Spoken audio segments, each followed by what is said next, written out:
Corona ఇంతవరకు కూడా ప్రజలు ఎవ్వరూ మర్చిపోలేదు. ఎందుకంటే కరోనాకు సంబంధించిన వేరియంట్స్ ఎప్పుడెప్పుడు బయటికి వస్తూ ఉన్నాయి. సో దీనివల్ల హాని జరుగుతుందోనో, లేకపోతే ముందే ప్రిపేర్డ్గా ఉండండనో, ఇవి ఇంత డేంజరస్ అనో, ఇట్లాంటి వార్తలు ఫ్రీక్వెంట్గా మనం చూస్తూనే ఉన్నాం. సో కరోనా మన నుంచి దూరం కాలేదు అన్నటువంటిది.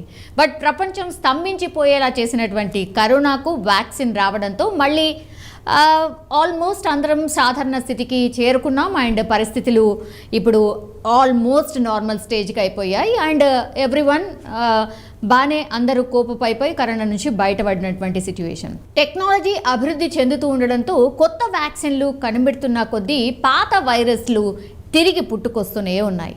ఇప్పుడు తాజాగా 14వ శతాబ్దంలో ఐరోపాలో విజృంభించిన ఓ వ్యాధి ఇప్పుడు మళ్ళీ రూపాంతరం చెంది ప్రస్తుతం స్ప్రెడ్ అవుతున్నట్టయితే అధికారులు గుర్తించారు. సో తాజాగా ఈ అరుదైన వ్యాధి కేస్ అమెరికాలోనే నమోదైన సిచ్యువేషన్ కనిపిస్తోంది.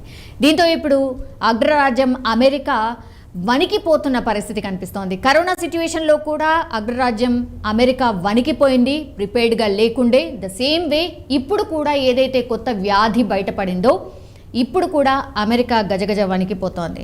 అమెరికాలోని ఒరెగాన్ రాష్ట్రంలో ఓ వ్యక్తికి బుబోనిక్ ప్లేగు వ్యాధి సోకినట్టుగా వైద్యులైతే గుర్తించిన పరిస్థితి. సో ఒకప్పుడు ఐరోపాలో బోబోలిక్ ప్లేగు కారణంగా జనాభాలోని 3వ వంతు మంది ప్రాణాలు కోల్పోయారు.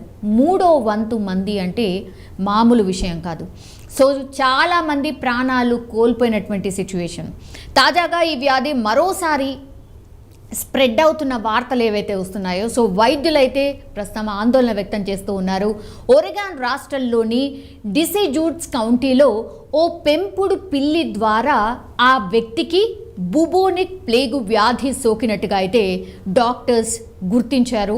ఆర్ అధికారులు ఇక్కడి నుంచే వచ్చింది అన్నటువంటిది భావిస్తున్న సిచ్యువేషన్ కనిపిస్తోంది. సో కేస్ స్టడీ చేసినప్పుడు వాళ్ళు కనుగొన్నది ఏంటి అంటే, పెంపుడు జంతువులు ఎవరింట్లో అయితే ఉందో ఆ వ్యక్తికి ఈ వ్యాధి సోకింది. అండ్ ఆయన ఇంట్లో పిల్లి ఉంది కాబట్టి ఆ జంతువు నుంచే ఈ వ్యాధి వచ్చినట్టుగా వాళ్ళైతే భావిస్తున్నారు. సో ప్రస్తుతం అతనికైతే ట్రీట్మెంట్ కొనసాగుతుంది అని డాక్టర్స్ చెప్తున్నారు. అయితే ఇదే సమయంలో అతని పెంపుడు పిల్లికి కూడా ట్రీట్మెంట్ కొనసాగుతోంది. బికాస్ పిల్లి నుంచే ఆయనకు వచ్చింది అని భావిస్తున్నారు కాబట్టి యాజ్ వెల్ యాజ్ ఆ వ్యక్తికే కాదు పిల్లికి కూడా ట్రీట్మెంట్ కొనసాగిస్తున్నారు. అయితే జంతువులకు సోకిన వారం తర్వాత మనుషుల్లో ఈ వ్యాధి లక్షణాలు ప్రారంభమవుతాయని కూడా చెప్తున్నారు. ఈ వ్యాధిని ముందుగా గుర్తించకపోతే మాత్రం ఇది రక్తంలోకి ప్రవేశించి దెన్ ఊపిరితిత్తులు అంటే లంగ్స్లోకి వెళ్ళిపోయి దాని ప్రభావం చూపిస్తోంది అని వైద్యులైతే హెచ్చరిస్తున్నారు.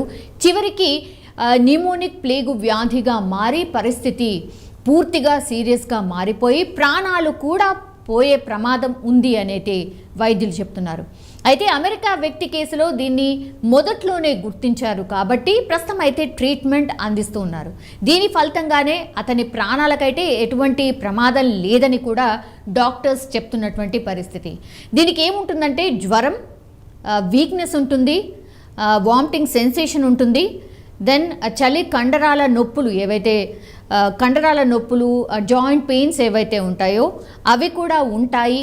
ఈ వ్యాధికి ఇవే లక్షణాలు అన్నటువంటిది వైద్యులు చెప్తున్నారు. అయితే ఈ లక్షణాలు అన్నీ చాలా అరుదుగా వస్తాయని, చివరిసారిగా ఈ కేసు 2015లో నమోదైంది అని అక్కడ ఉన్నటువంటి అధికారులు అయితే చెప్తున్నారు.